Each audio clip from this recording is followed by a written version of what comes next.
Hello साथियों, नमस्कार। बहुत बहुत स्वागत है आप सभी का AK सिंह की वाटिका में। दोस्तों, हम लोग वर्णमाला अभ्यास पढ़ रहे हैं जो कि सभी ऐसे कॉम्पिटिटिव एग्जाम के लिए बहुत ही महत्वपूर्ण है जिनमें हिंदी पूछा जाता है। तो इसके 2 वीडियो हो चुके हैं वर्णमाला के, जिसमें हम लोगों ने बहुत कुछ कवर कर लिया है। अब आइए तीसरे वीडियो में हम लोग पढ़ते हैं। जो कुछ भी बचा हुआ है इसी वीडियो में ये अभ्यास समाप्त हो जाएगा। तो आइए आगे बढ़ते हैं। देखते हैं गूंज या नाद के आधार पर वर्णों के भेद। अगर आपने 2 वीडियो नहीं देखा है, इसके पहले वाले जो 2 वीडियो हैं, तो उसका लिंक मैं इसके डिस्क्रिप्शन बॉक्स में दे रहा हूं, यहां से आप देख सकते हैं। या फिर प्लेलिस्ट में चले जाइए, हिंदी व्याकरण के नाम से एक प्लेलिस्ट है, वहां पे दोनों वीडियो अपलोड है, आप देख सकते हैं। तो आइए आगे बढ़ते हैं। गूंज या नाद के आधार पर वर्णों के क्या भेद होते हैं, इसको हम देखते हैं। तो गूंज या नाद के आधार पर 2 प्रकार के भेद होते हैं। पहला सघोष वर्ण और दूसरा अघोष वर्ण। तो सघोष को हम लोग घोष भी बोलते हैं। तो घोष का मतलब क्या है कि ऐसे वर्ण जिन्हें बोलने पर गूंज पैदा हो। क्या पैदा हो? गूंज। जैसे देखिए, का बोलेंगे क ख, गूंज नहीं पैदा हुआ। ग घ अंग ज, तो इनमें गूंज उत्पन्न हो रहा है। तो ऐसे वर्ण जिन्हें बोलने पर गूंज उत्पन्न हो उसे हम लोग घोष या फिर सघोष बोलते हैं। तो कौन कौन से होते हैं, ये तीसरा वाला कॉलम देख लीजिए, चौथा वाला और पांचवा वाला। व्यंजनों में ये तीसरा, चौथा, पांचवा, इसमें जितने भी वर्ण आते हैं सभी के सभी घोष हैं। और इसके अलावा हमारे 11 स्वर, ये भी क्या है? घोष है। और इसके अलावा या, र, ल, व, ये भी क्या है? घोष है। तो इसको याद करने की ट्रिक देखते हैं, कैसे हम लोग याद रखेंगे कि कितने वर्ण घोष होते हैं। तो इसका ट्रिक है 3, 4, 5 यारों में लब हो रहा है जिसका स्वर गूंज रहा है। ये इसको याद करने की ट्रिक है। 3, 4, 5 यारों में लब हो रहा है जिसका स्वर गूंज रहा है। गूंज रहा से मतलब क्या हो गया कि ये घोष है। इससे हमें क्या पता चलेगा कि हम घोष के बारे में पढ़ रहे हैं। ये घोष का ट्रिक है। अब 3, 4, 5 का मतलब ये तीसरा वाला, चौथा वाला और पांचवा वाला। 3, 4, 5 यारों में लब हो रहा, मतलब या, र, ल, व। मा तो पहले से ही है यहाँ पे, तो या, र, ल, व और ये हा। ठीक है। और ये र, हा, ये सब तो है ही है। 3, 4, 5 से हो गया 3, 4, 5 या, र, ल, व, हा। ये 5 अक्षर और हो गए, या, र, ल, व और हा। ठीक है। और 11 स्वर जो हमारे हैं वो भी सघोष में ही आएंगे। तो सघोष की संख्या अगर देखी जाए, अब ये 3, 4, 5, ये जब स्पर्श एवं वर्गीय व्यंजन जब हम लोग पढ़ रहे थे तो उसमें पहले से लेकर के दूसरे से लेकर ये 5वें तक सभी क्या थे? स्पर्श एवं वर्गीय व्यंजन। अगर इसमें पहला दूसरा भी मिला दिया जाए, का, खा, गा, घा, अंगा, चा, छा, जा, झा, ञ, तो ये पूरा 25 अक्षर बनेगा। और ये 25 क्या है? वर्गीय व्यंजन है या स्पर्श व्यंजन है। तो उसी में से हम तीसरा, चौथा, पांचवा ले लिए हैं। और इसमें या, र, ल, व, ह भी है, तो 5 अक्षर ये हो गए और 11 स्वर हो गए और ये 15 ये है। तो इन सभी को जोड़ देंगे तो टोटल 31 आएगा। यानी टोटल 31 क्या है? सघोष है। यानी ऐसे वर्ण जिन्हें बोलने पर गूंज उत्पन्न होता है उसको हम लोग सघोष बोलते हैं। अब इस 31 को अगर हम लोग पलट दें तो ये 13 बनेगा। 31 को पलट देंगे तो 13 बनेगा। और 13 क्या होते हैं? अघोष होते हैं। अब अघोष क्या होते हैं? जिनको ऐसे वर्ण जिन्हें बोलते समय गूंज उत्पन्न नहीं होता है उसको हम लोग अघोष बोलते हैं। तो अघोष में ये देख लीजिए बचा क्या क्या है इसमें। ये इतना होने के बाद जो भी बचा होगा वो अघोष में आ जाएगा। जैसे इसमें पहला वाला बचा है, दूसरा वाला बचा है और स तीनों सा बचा है। और क्या बचा है? बस हो गया, खत्म। तो देखिए तीसरा, चौथा, पांचवा इसमें हुआ है तो पहला दूसरा इसमें हो जाएगा और सा बचा हुआ है तो ये तीनों सा इसमें आ जाएगा। तो अघोष में क्या हो जाएगा? 1, ये पहला वाला क ख च छ ट ठ त थ प फ, ये और ये स। तो ये 5 दूनी 10 और ये 3, ये इनकी संख्या 13 हो जाएगी। इसको पलट देंगे तो 13 को उल्टा करेंगे 31, 31 सघोष और 13 अघोष। तो ये था सघोष और अघोष के बारे में। सघोष में बोलते समय गूंज उत्पन्न होता है, अघोष में बोलते समय गूंज उत्पन्न नहीं होता है, यही अंतर है। अब हम देखेंगे श्वास के आधार पर वर्णों के भेद। तो देखिए, श्वास के आधार पर 2 प्रकार के वर्ण होते हैं, अल्प प्राण और दूसरा महाप्राण। अल्प प्राण क्या होता है कि जिन वर्णों को बोलते समय कम सांस का प्रयोग होता है उसे हम लोग बोलते हैं अल्प प्राण, और जिन वर्णों को बोलते समय अधिक श्वास का प्रयोग होता है उसको हम लोग बोलते हैं महाप्राण। इसको हम अपने मुंह के नीचे हथेली लगा करके चेक कर सकते हैं। जैसे देखिए, क ग और ये अंगा, तो देखिए क ग अंगा च ज, इसमें कम श्वास निकल रही है। अब इसको बोलते हैं ख घ, देखिए इसमें अधिक श्वास निकल रहा है, मुंह से अधिक निकल रहा है, हवा कह सकते हैं। बोलिए इसको ग घ छ और ठ और ये फ। तो इसमें क्या होता है कि अधिक श्वास निकलता है और इसमें कम श्वास निकलता है। तो इस हिसाब से इनको विभाजित किया गया है। तो इसकी ट्रिक है, अल्प प्राण को याद करने की ट्रिक है कि छोटे हो ज़्यादा 13-5 ना करो वरना स्वर या रा ला वा निकाल दूंगा। इसको हम 1 3 5 क्यों नहीं कह रहे हैं, क्योंकि इसके पहले वाले में हम लोगों ने देखा था 3 4 5 यारों में लब हो रहा जिसका स्वर गूंज रहा है। तो 3 4 5 और 1 3 5 कंफ्यूज हो सकते हैं आप इसमें, इसीलिए इसको हम कह दिए हैं कि छोटे हो ज़्यादा 13-5 ना करो वरना स्वर या रा ला वा निकाल दूंगा।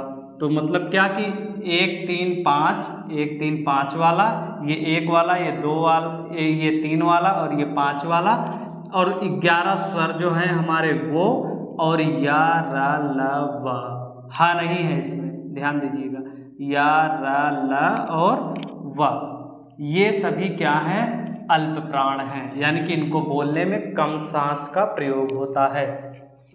महाप्राण को देखते हैं, ये ऐसे वर्ड हैं जिनको बोलने में अधिक श्वास का प्रयोग होता है।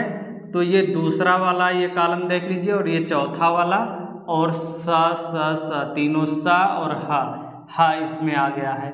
तो इनकी संख्या टोटल है 14 और इनकी संख्या है 30, यानी अल्प प्राण 30 है और महाप्राण 14। तो इसमें आप देख सकते हैं ख घ और ये भी जितने भी अक्षर हैं, तो ये 2 गुणते 5, ये 10 ये हो गए और 4 ये हो गए, 10 और 4 14। तो ये था श्वास के आधार पर वर्णों के भेद। आइए दोस्तों, अब हम लोग देखते हैं कि हिंदी शब्दकोश में वर्णों को किस क्रम में रखा गया है। तो आइए स्टार्ट करते हैं। हिंदी शब्दकोश में वर्णों का स्थान। तो ये हिंदी शब्दकोश में इस तरीके से वर्ण रखे गए हैं, ये आप लोग देख सकते हैं यहाँ पे। ये देखिए, सबसे पहला वर्ण हम लोग वैसे जानते हैं कि छोटा आ आता है, फिर बड़ा आ आता है, फिर छोटी, लेकिन नहीं, हिंदी शब्दकोश में वर्णों को रखा गया है इस तरीके से जो हम देख रहे हैं, छोटा बड़ा छोटी बड़ी, इस हिसाब से तो वर्णमाला में हम लोगों ने रख दिया है इसको। लेकिन हिंदी शब्दकोश में ये किस तरीके से है, सबसे पहले आता है आ, ये इसको नाक के बल बोलते हैं आ, फिर ये चंद बिंदी लगा हुआ होता है इसमें, फिर उसके बाद आता है अन, फिर अह, फिर छोटा आ, बड़ा आ, छोटी बड़ी, छोटा उ, बड़ा उ, री, ए ऐ ओ औ, यहाँ तक हो गया। अब इसके बाद क के बाद खा नहीं आता है, का के बाद आता है छ, कच्छा वाला छ। ये क्यों आता है, क्योंकि देखिए जो छ बना हुआ है वो का से और स से मिलके बना हुआ है, तो इसलिए का के बाद आएगा छ, और ता के बाद आएगा त्र, जा के बाद आएगा ज्ञान, और स के बाद आएगा स्र, श्री वाला स्र। इस हिसाब से इसको यहाँ पे रखा गया है। तो का के बाद खा ना आकर के क्या आएगा, छ, उसके बाद खा गा घा अंगा चा छा जा, जा के बाद फिर देखिए क्या आएगा, जा के बाद आएगा ज्ञा, ज्ञा ये हो गया। फिर झ इया, टा ठा ड, ड ढ, इसके साथ में उच्छिप्त, उच्छिप्त व्यंजन किसको बोलते हैं, ये ड और ढ के नीचे अगर बिंदी लगा दिया जाए यहाँ पे तो इसको हम लोग उच्छिप्त बोलते हैं। तो ये ड और ढ के साथ में ही ये दोनों भी आएगा। उसके बाद अड़ा, फिर त के बाद देखिए त्रा में क्या किससे मिलके, त और र से मिलके बना हुआ है, तो ता के बाद क्या आ जाएगा, त्र, त्र, थ द ध न प फ ब भ म य र ल व स। देखिए स के बाद फिर क्या आएगा, स्र, स्र, फिर स, फिर ह। इस तरीके से हिंदी शब्दकोश में वर्णों को रखा गया है। ये इस टाइप से प्रश्न बनते हैं, परीक्षा में पूछे जाते हैं कि हिंदी शब्दकोश के हिसाब से क के बाद कौन सा वर्ण आएगा, या पूछ लेगा हिंदी शब्दकोश में त्रा किन दो वर्णों के बीच में आता है। इस तरीके से प्रश्न पूछा जा सकता है। तो इसको याद रखना बहुत ही ज़रूरी है। बस आप इतना याद रख लीजिए कि ये संयुक्त व्यंजन, ये चारों संयुक्त व्यंजन किन किन व्यंजनों से मिलकर के बने हुए हैं, इसको आप याद रखिए। इसके जस्ट बाद इसको रखना है, इसके जस्ट बाद इसको, इसके बाद इसको, इसके बाद इसको रखना है, ये हो जाएगा। और स्टार्टिंग में ये अ और अन अहा ये तीनों रहेंगे, बस इतना याद रखना है। अब कुछ और इम्पॉर्टेंट बातें देख लेते हैं हम लोग। जैसे ये वाला स, सिटी वाला स, और ये या, इसको हम लोग तालव्य भी बोलते हैं। तालव्य, तालव्य का मतलब क्या, जिसको जीभ से बोलना पड़े, तालव्य। और ये देखिए स और ल, स और ल, इसको दंत बोलते हैं। दंत क्या होता है, बोलते समय जीभ ऊपरी दांत के अंदर वाले हिस्से को टच करता है। स, देखिए स ल, ल दांत के ऊपरी वाले भाग को टच कर रहा है। व को हम लोग दंतोष्ठ भी बोलते हैं, यानी व यानी कि व दांत के ऊपरी हिस्से को, जीभ हमारी दांत के ऊपरी हिस्से को टच करेगी और ओठ की सहायता से बोला जाएगा, तो इसको हम लोग क्या बोलेंगे, दंतोष्ठ। हा को हम लोग काकल्य भी बोलते हैं और संघर्षी वर्ण भी बोलते हैं। रा को वर्त से, यहाँ एक ये रा रहेगा आधा रा, उड़ंतुआ वाला रा। रा को हम लोग क्या बोलेंगे, वर्त से, इसको ये भी बोला जाता है। अब बहुत कम चीज़ें बची हुई हैं, बस थोड़ा सा और देख लेते हैं 5 मिनट, उसके बाद वर्णमाला पूरा समाप्त हो जाएगा। देखिए दोस्तों, छोटा अ और ये बड़ा अ, यानी अ और आ, इनको हम लोग कंठ बोलते हैं क्योंकि ये कंठ से निकलते हैं। छोटी ई और बड़ी ई, इसको हम लोग तालव्य बोलते हैं। छोटा ऊ बड़ा ऊ, इसको हम लोग ओष्ठ बोलते हैं क्योंकि ये ओठ से निकलता है। इसको तालव्य क्योंकि ये इसको बोलने के लिए, इसका उच्चारण करने के लिए जीभ की सहायता पड़ती है, जीभ के माध्यम से ये बोला जाता है। री को हम लोग मूर्धन्य बोलते हैं क्योंकि इसमें हमें अपने जीभ को मोड़ना पड़ता है, री। ए और ऐ को कंठ तालव्य बोलते हैं क्योंकि ये कंठ से निकलता है और जीभ की सहायता से बोला जाता है, ए और ऐ। ओ और औ ये कंठ से भी निकलते हैं और ओठ से बोला जाता है, तो इसलिए इसको हम लोग बोलते हैं कंठोष्ठ। ठीक है, इतना समझ में आ गया होगा आपको। अब ये जो इस तरीके का जो चंद बिंदी टाइप का ये होता है, इसको हम लोग पश्च स्वर बोलते हैं। जैसे डॉक्टर लिखते हैं तो ऐसे यूज करते हैं, ठीक है। और कई ऐसे शब्द हैं जिनमें इसका प्रयोग किया जाता है। जैसे डॉग लिखते हैं तो डॉग ऐसे लिखते हैं, तो इसका यूज वहाँ पे किया जाता है। इसको हम लोग पश्च स्वर बोलते हैं। और स्त्रीलिंग वर्ण, इसको हम लोग ई, बड़ी ई और री, इसको हम लोग स्त्रीलिंग वर्ण बोलते हैं। अब देखिए, जैसे कोई भी अक्षर लिखा हो तो कहीं यहाँ पे बिंदी लगा रहता है, कहीं यहाँ पे बिंदी लगा रहता है, कहीं नीचे लगा रहता है। तो इस तरीके के वर्णों में हम लोग देख लेते हैं कि ये जो ऊपर बिंदी होता है इसको हम लोग अनुस्वार बोलते हैं, और ये जो लाइन होती है इसको हम लोग शिरोरेखा बोलते हैं, और इस खड़ी लाइन को खड़ी रेखा बोलते हैं। और इधर साइड जो बिंदी होता है इसको हम लोग पंचमाक्षर बोलते हैं, जैसे अड़ा में लगा हुआ होता है। और जो नीचे बिंदी होता है उसको हम लोग उच्छिप्त बोलते हैं, जैसे ये ड और ढ में लगा हुआ होता है। और जो इधर बिंदी होता है इसको हम लोग नुक्ता बोलते हैं। क्या बोलते हैं? नुक्ता। जैसे ये किस में लगता है? का में, फा में, गा में, जा में और फा में। का, खा, गा, जा, फा। इसके अलावा और किसी में नहीं लगता है। इतने पांच अक्षरों में ये लगता है।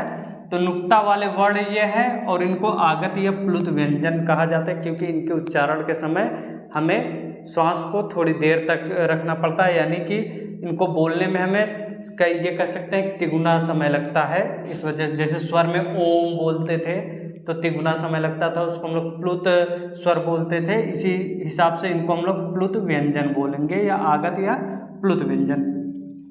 इसको हम लोग नई विकसित ध्वनि भी बोलते हैं, विदेशी ध्वनि भी बोलते हैं और अरबी फारसी ध्वनि भी बोलते हैं। इस नुक्ता को परिभाषित किया है शिव प्रसाद सितारे हिंद जी ने। इन्होंने ही इस नुक्ता को परिभाषित किया है। एक लास्ट टॉपिक बचा हुआ है संधि स्वर, इसी को पढ़ लेते हैं, बाकी ये अभ्यास पूरा खत्म। जब दो स्वर मिलते हैं तो उसको हम लोग बोलते हैं संधि स्वर। जब दो स्वर मिलेंगे तो उसको हम लोग बोलेंगे संधि स्वर। अगर दोनों स्वर समान हैं तो उसको हम लोग बोलते हैं सजातीय संधि स्वर, और अगर दोनों स्वर भिन्न भिन्न हैं तो उसको हम लोग बोलते हैं विजातीय संधि स्वर। इसी को हम लोग कृत्रिम स्वर भी बोलते हैं और इसी को हम लोग संयुक्त स्वर भी बोलते हैं। तो देखिए, जैसे छोटा आ मिलके बड़ा आ बनाता है, छोटी ई बड़ी ई, छोटा ऊ बड़ा ऊ, तो ये सजातीय संधि स्वर हो गए।